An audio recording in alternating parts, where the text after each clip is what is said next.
এই যে পুচকু এখন তেল মালিশ খাচ্ছে তার মাসির কাছে, চুপ করে আছে। তার তেল মালিশ খেতে খুব ভালো লাগে,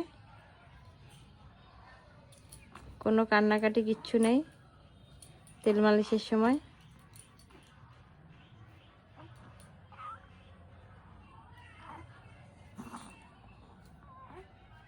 তুমি ভালো লাগছে পাপা?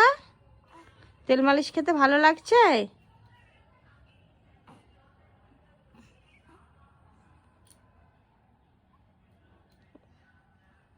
খুব আরাম পাচ্ছে। হ্যাঁ, ভালো লাগছে ওর।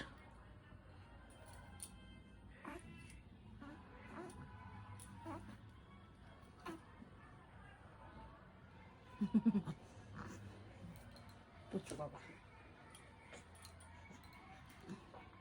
কি হয়েছে?